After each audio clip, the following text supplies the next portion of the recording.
सूबे बिहार में खासकर कृषि क्षेत्र को बढ़ावा देने के लिए तमाम तरह की जो योजनाएं हैं, मेरे पीछे आप देख रहे होंगे ये ग्रामीण परिवेश जो है आज बिहार में खासकर कृषि उन्नति और कृषि को विकसित खेती करने के उद्देश्य से जिस तरह से खासकर राजेंद्र कृषि केंद्रीय विश्वविद्यालय पूसा समस्तीपुर द्वारा advance centre of mushroom research, भारतीय कृषि अनुसंधान परिषद, शिक्षा विभाग द्वारा वित्त पोषित अनुसूचित जाति उप परियोजना के अंतर्गत मशरूम के मूल्यवर्धक उत्पादों का अनुसूचित जातियों के उद्यमिता विकास के लिए ये यहाँ पर 2 दिवसीय उद्यमिता विकास की बैठक आयोजित की गई थी। इस बैठक में तमाम लोग जो हैं वो यहाँ उपस्थित हैं। सहयोगी को कहेंगे कि जरा दिखाएं कि ये मशरूम गर्व के साथ बिहार आज पूरे देश में मशरूम उत्पादन में सबसे समृद्ध राज्य के रूप में सामने आया है। हमारे साथ खासकर राजेंद्र कृषि विश्वविद्यालय के कुलपति महोदय साथ हैं। पूरा मामला समझेंगे कि आज बिहार समृद्ध तो हुआ सर। मुझे खुशी है आज हम लोग जो हमारा डॉक्टर राजेंद्र प्रसाद केंद्रीय कृषि विश्वविद्यालय है उसके तत्वाधान में हम 2 दिवसीय उद्यमिता विकास की बैठक कर रहे हैं, जहां मशरूम के हमारे जो स्टेक होल्डर्स हैं और जो वैज्ञानिक हैं, साथ साथ जो हमारे मशरूम के जो किसान हैं उनको हमने यहाँ बुलाया है। एक ये गांव है, बक्सर जिले के 61 जगह है और ये 61 में हम लोग आज गांव में हैं और यहाँ पर आप देख रहे हैं तमाम जो हमारे ज़्यादा से ज़्यादा महिलाएं दिख रही हैं। हम लोग जो मशरूम है, मशरूम को और कैसे हम आगे बढ़ाएंगे इसके लिए हम इन लोगों को आज प्रोत्साहित कर रहे हैं। हमारा आज एक यहाँ पर सेंटर जो हमारा रिसोर्स सेंटर का काम करेगा विश्वविद्यालय का हमने स्थापित किया है और इसमें हम तमाम तरह के जो हमारे मशरूम पालक हैं वो मशरूम का जो उत्पादन करना चाहते हैं वो लोग यहाँ आएंगे, यहाँ हम उनकी ट्रेनिंग देंगे, यहाँ सीड प्रोडक्शन होगा, प्रोसेसिंग का काम होगा, तमाम तरह के जो इसके प्रोडक्ट्स हैं, करीब 52 तरह के प्रोडक्ट हमारे मशरूम में विश्वविद्यालय ने इस बार अभी बनाया है, उन सबकी ट्रेनिंग हम समय समय से करेंगे। और इसी कड़ी में जो हमारा ये जो अरुण्या जो हमारा ये एफपीओ एक है यहाँ पर, उसी एफपीओ के द्वारा ये आज का कार्यक्रम जो है यहाँ पर हम लोग रिसोर्स सेंटर स्थापित कर रहे हैं और ये आज उसका उद्घाटन है। मैं उम्मीद करता हूँ कि आने वाले समय में, जैसा आपको विदित है कि बिहार जो है पूरे देश में नंबर 1 मशरूम उत्पादक देश है और मशरूम का और भी डिमांड बढ़ते जा रहा है, इसलिए इसको डिमांड को ध्यान में रखते हुए हम और कोशिश करते हैं कि हमारा प्रचार प्रसार और विस्तार और भी ज्यादा से ज्यादा बढ़े और हम स्वदेशी के ऊपर भी हम बहुत अपना वोकल फॉर लोकल चीजों को लिए भी विश्वविद्यालय में कृषि से संबंधित इस पर भी हमारा विशेष ध्यान है। इसमें विश्वविद्यालय के तमाम जो हमारे यूनिट्स हैं उन सब के बारे में भी हमने आज लोगों को बताया है और समय समय इनको हमने वहाँ बोला है, आह्वान किया है कि आप लोग आइए और आत्मनिर्भर भारत की जो परिकल्पना है उसको साकार करने में आप लोग विश्वविद्यालय के साथ हाथ मिला करके अपने समृद्धि और बढ़ाइए। किसानों की जब समृद्धि बढ़ेगी, समाज और आगे बढ़ेगा, देश और आगे बढ़ेगा और लोग खुशहाल होंगे। तो ये हमारे प्रयास है, एक छोटा सा प्रयास है जिससे कि किसान कैसे और सशक्त हो।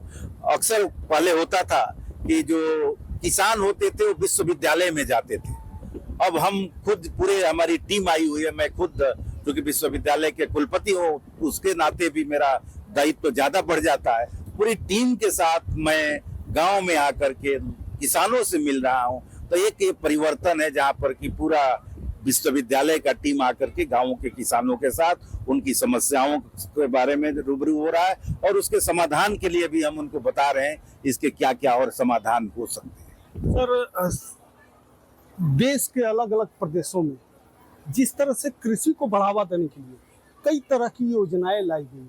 एक तरफ जहां परंपरागत खेती की जाती थी, वहीं अब अलग अलग तरह के कॉमर्शियल या बेनिफिशियल प्रोडक्शन करके लोग एग्रीकल्चर की तरफ आकर्षित हो रहे हैं।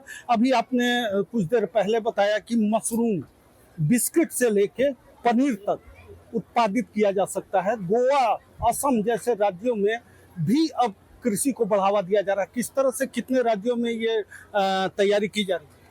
देखिए, मशरूम जैसा कि आपको मैं बताना चाहूँगा कि जितने भी देश के विश्वविद्यालय हैं, अनुसंधान संस्थान हैं, ये अपना कार्य कर रहे हैं और इस मशरूम के क्षेत्र में भी अपना रिसर्च कर रहे हैं। लेकिन खास करके मेरा जो विश्वविद्यालय है, हमारे विश्वविद्यालय में advance centre of mushroom research है। ये अपने आप में एक यूनिक तरह का हम समझते हैं कि देश में बहुत कम ऐसे विश्वविद्यालय होंगे जो मशरूम के ऊपर केवल एडवांस सेंटर ऑफ रिसर्च होंगे। और इस दिशा में हमारा चूंकि केंद्रीय विश्वविद्यालय है, तो केंद्रीय विश्वविद्यालय के नाते हम कई राज्यों में पहुंच रहे हैं। जैसे हमारा जो एक और हमने काम कर रहे हैं, उड़ीसा में हम काम कर रहे हैं, हम लोग उत्तर प्रदेश में भी काम कर रहे हैं, हम लोग आपके गोवा में काम कर रहे हैं, हम लोग बिहार में तो कर ही रहे हैं, साथ साथ और झारखंड में भी काम कर रहे हैं। और हमारे लिए कोई बाउंड्री नहीं है, पूरे देश का किसान हमारा अपना किसान है। तो इसलिए हम सब हमेशा उनका आह्वान करते हैं और लोग आते भी हैं। देश के हर कोने से विश्वविद्यालय में लोग आते हैं और आ करके मशरूम के बारे में उसकी ट्रेनिंग करते हैं। अभी 4 दिन पहले ही श्री कोंडा लक्ष्मण, जो हमारा हॉर्टिकल्चर यूनिवर्सिटी है आपका तेलंगाना स्टेट में, उनके साथ भी हमारा एक करार हुआ है और उस करार के तहत वो लोग भी अपना इच्छा जाहिर की है कि मशरूम के क्षेत्र में हम लोग और भी काम को बढ़ाना चाहते हैं। तो हम लोग उनको भी अभी ट्रेनिंग देने के लिए अभी MOU हमने किया है। कृषि प्रधान खासकर बक्सर जिले में परंपरागत खेती गेहूं और धान की फसल होती थी। टमाटर जैसे उत्पाद जो हैं, गोभी जैसे उत्पाद जो हैं, मशरूम जैसे उत्पाद, उसकी बढ़ावा देने के लिए और क्या आने वाले समय में फ्यूचर किसानों को दिया जाएगा? देखिए, खेती जो पहले होती थी वो एक अपने जीविकोपार्जन के लिए लोग खेती करते थे और उसको इतना सीरियसली नहीं लेते थे। आज जो खेती है, जो आज कृषि है, एक व्यवसाय का बृहद रूप ले लिया है। और जब व्यवसाय का बृहद रूप ले लिया है तो अपने आप को किसान को भी बदलना पड़ेगा और बदल भी रहे हैं। और उसी को ध्यान में रख करके मैं आपको बताना चाहता हूं कि अब डाइवर्सिफिकेशन, बहुत ही विविधीकरण बहुत ही एक जरूरी चीज है। केवल धान और गेहूं से कार्य नहीं होने वाला है, उसके साथ साथ हर क्षेत्र में आपका, चाहे एनिमल हस्बेंड्री हो, चाहे फिशरी हो, चाहे हॉर्टिकल्चर हो, चाहे वेजिटेबल हो, उसके जो है ना, आपको उसके तरफ भी आपको डाइवर्सिफिकेशन करना पड़ेगा। और बक्सर जिले की मैं खास करके बात करूंगा तो आप देखिए, पूरे बक्सर से लेकर के और जो भोजपुर है, इसका जो मेन जो रोड है, बक्सर और पटना का जो मेन रोड है, उसके इर्द गिर्द अगर देखेंगे तो सब्जी का इतना बृहद वहां पर उत्पादन हो रहा है। और खास करके मैं परवल के दिन में आप देखिए, या आपका नेनुआ है, या आपके जो भी बोरो है, तरह तरह की सब्जियां हमारे यहाँ तमाम बहुत हाई प्रोडक्शन हो रहा है। और उसको ध्यान में रख करके हमारे यहाँ से कई राज्यों में जा रहा है सब्जियां। और उसके साथ साथ जो हम वैल्यू एडिशन करना पड़ेगा, क्योंकि इतना प्रोडक्शन हो रहा है, उसका प्रोसेसिंग भी बहुत जरूरी है। इसलिए आज सरकार भी जगह जगह आपके फूड प्रोसेसिंग की यूनिट भी लगा रही है।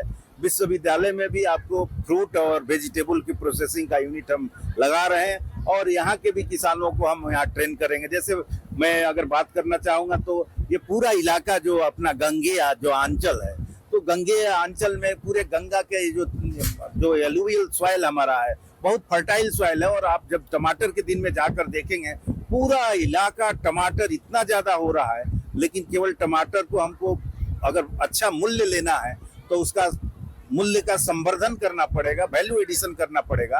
और इस कड़ी में सेकेंडरी एग्रीकल्चर को हमको विशेष ध्यान देना होगा और उसके संवर्धन करने के लिए उसकी प्रोसेसिंग करना होगा हमें। तो इसीलिए अभी हमारा जो यहाँ का कृषि विश्वविद्यालय डुमरांव में है, वहाँ भी एक हमारा टमाटर प्रोसेसिंग का एक बहुत बड़ा यूनिट भारतीय कृषि अनुसंधान परिषद द्वारा यहाँ वित्त पोषित लगाया गया है और उससे हमारे तमाम किसान उसकी प्रोसेसिंग का भी फायदा उठा रहे हैं। तो निश्चित तौर पर राजेंद्र कृषि विश्वविद्यालय द्वारा जिस तरह से अब किसानों के समृद्धि के लिए और खासकर स्वावलंबी बनाने की दिशा में एक पहल के रूप में बिहार ही नहीं, देश के अलग अलग हिस्सों में जिस तरह की योजनाएं कॉमर्शियल या इकोनॉमिकल एग्रीकल्चर के तरफ डेवलपमेंट की बात की जा रही है, अपने आप में किसानों को मजबूती और आर्थिक रूप से संपन्नता की दिशा में एक बड़ा केंद्र सरकार का सराहनीय पहल है। बबलू उपाध्याय, न्यूज़ 24 बक्सर, बिहार।